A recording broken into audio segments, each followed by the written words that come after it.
अनस की स्टोरी में आपका स्वागत है। आज फिर हम एक नई कहानी लेकर आपके सामने उपस्थित हैं। गाइज, आज मुझे आपसे एक बात कहना है। आज हमने देखा कि आप लोग हमारी वीडियोस तो देखते हो लेकिन चैनल सब्सक्राइब नहीं करते, तो गाइज प्लीज़ मुझे अपना छोटा भाई समझकर सपोर्ट करें और चैनल को सब्सक्राइब करें। तो चलिए शुरू करते हैं आज की कहानी। ये कहानी है एक छोटे से गांव के पास एक पुरानी भूतिया हवेली की, जिसमें अजीब घटनाएं घटने लगी। गांव वाले इसे भूतिया हवेली के नाम से जानते थे और कहते थे कि यहाँ रात को कुछ अजीब चीख चिल्ला सुनाई देती थी। एक बार की बात है, गांव के एक युवक नामक रवि अपने दोस्तों के साथ हवेली की तरफ बढ़ा। वे सब लोग रात के डरावने माहौल में मजे करने के लिए वहां गए थे। हवेली का माहौल अच्छा था, लेकिन वे सभी बच्चों की तरह भूतों के होने की बातें सुनकर डर रहे थे। रात के आधे तने करीब जब सब लोग अपनी कहानियों में खोए थे, तब रवि ने एक अजीब आवाज सुनी। वह लड़का था, बच्चे की तरह चिल्ला रहा था, मदद, मुझे यहाँ से बाहर निकलो। रवि और उसके दोस्त घबराए और उन्होंने देखा कि वह आवाज एक पुराने गुफा की ओर से आ रही थी। वे तय करने के लिए गुफा की ओर बढ़े कि वहाँ कुछ खास बात हो रही है। जब वे गुफा के पास पहुंचे तो वे देखे कि एक लड़का एक पुराने गुफा के अंदर फंस गया है।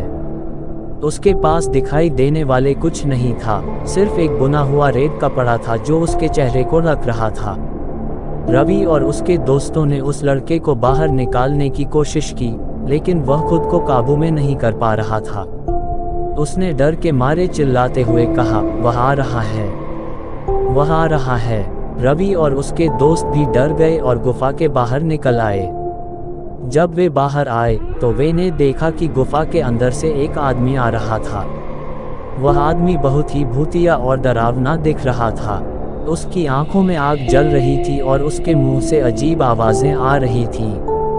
रवि और उसके दोस्त तेजी से गांव की ओर बढ़े, लेकिन वे आदमी उनके पीछे था। वे घबराए हुए गांव के पास पहुंचे, लेकिन उन्होंने ये देखा कि गांव में भी सब अजीब था। घरों के दरवाजे और खिड़कियां ताले से बंद थे और गांव वाले अपने घरों में डर के मारे बंद थे।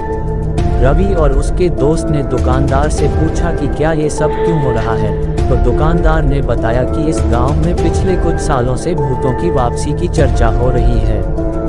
वह बताया कि भूतिया हवेली में एक दुर्बल प्राणी ने अपनी मौके की मौत के बाद बाधा डाली है और अब वह गांव के सभी लोगों को डरा रहा है। रवि और उसके दोस्त ने तय किया कि वे इस बाधा को दूर करेंगे और गांव को वापसी की आज़ादी दिलाएंगे। वे एक प्लान बनाया और फिर वहां वापस गए। रात के डरावने माहौल में वे गुफा के पास गए और वहां उस दुर्बल प्राणी को धूप दिखाया। वह धूप से डर के मारे डरता था और तभी रवि और उसके दोस्तों ने उसे पकड़ लिया। वे ने उसे गुफा से बाहर निकाला और गांव के पास ले जाया। वह दुर्बल प्राणी गांव से बाहर जाते ही डर के मारे फरार हो गया और गांव वाले अपने घरों में वापस आए। गांव की आज़ादी वापस आ गई और रवि और उसके दोस्तों को गांव वाले हीरो के रूप में मानने लगे। इसके बाद भूतिया हवेली वापस से भूतों से भरी नहीं लगी और गांव में शांति बनी रही। रवि और उसके दोस्तों ने गांव के लिए एक बड़ा योगदान दिया और उनकी बहादुरी की कहानी गांव के लोगों के बीच में एक मिसाल बन गई। इसके बाद रवि और उसके दोस्त ने खुद को भी एक सच्चे हीरो के रूप में महसूस किया, क्योंकि वे जानते थे कि हकीकत में हीरो वह होता है जो डर के बावजूद उसे पार करता है। इस रूप में गांव में शांति और खुशी का माहौल वापस आ गया और वह भूतिया हवेली की रात भूतों की दुनिया के साथ अब और डरावनी नहीं थी। अगर आपको वीडियो अच्छी लगी हो तो प्लीज़ वीडियो को लाइक करें और चैनल को भी सब्सक्राइब करके बेल नोटिफिकेशन को ऑल पर प्रेस कर दें। Thanks for your watching.